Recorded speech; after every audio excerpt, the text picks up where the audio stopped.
Before moving forward, please subscribe to our channel. So let's start with why do we even need a certificate for a website? Imagine you are a small business owner having an offline sweet store and you want to take your store to online in order to grow your business. So here what you need? You need a website where user can create their account by providing details such as their name, their address, email, mobile number, and then they can place any order and then they can make the payment using their card detail. So here as a owner of website, what is your responsibility is that customer sensitive data needs to be secured over the network. So here there are two things. One is the browser, that is the client, and second is the backend server where user information is getting stored. And what is your responsibility to make this transmission over network fully secure? So for this purpose, you need an SSL certificate from a trusted certificate authority that will ensure the data across the network will be in encrypted form and that will not going to tampered.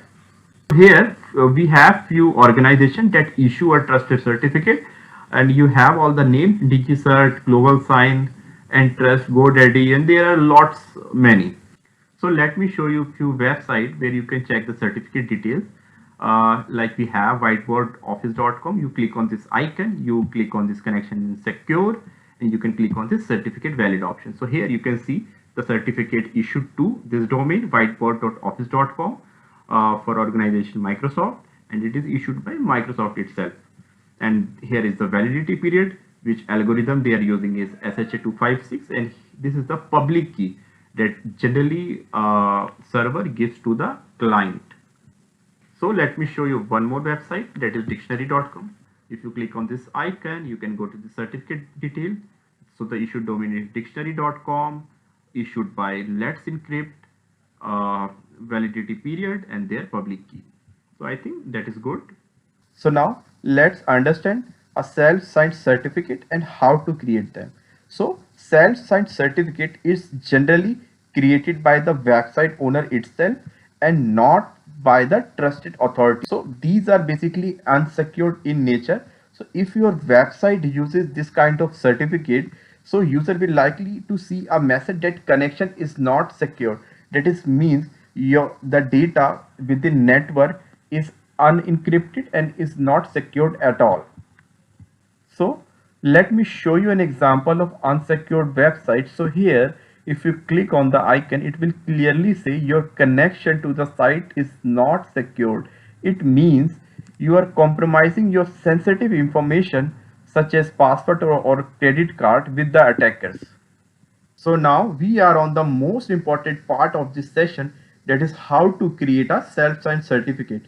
So for this, I have pasted a sample PowerShell code in PowerShell window, and let's go through this code one by one. So here I have provided the certificate name, that is my self-signed cert.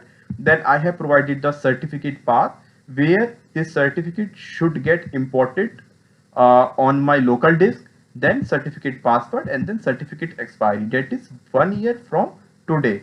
Then we have some important self-signed certificate property, that to provide the domain name I have provided example.com as a demo.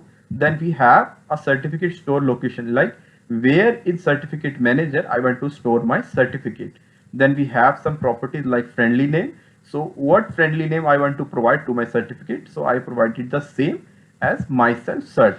And then once that is done, I will going to fetch the certificate from certificate manager and going to print the thumbprint. So now let's just run this script.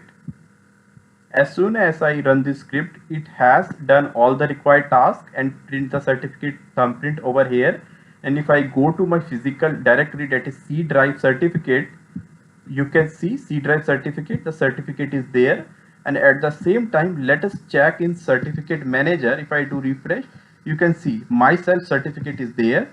Let's click on this certificate to check the details.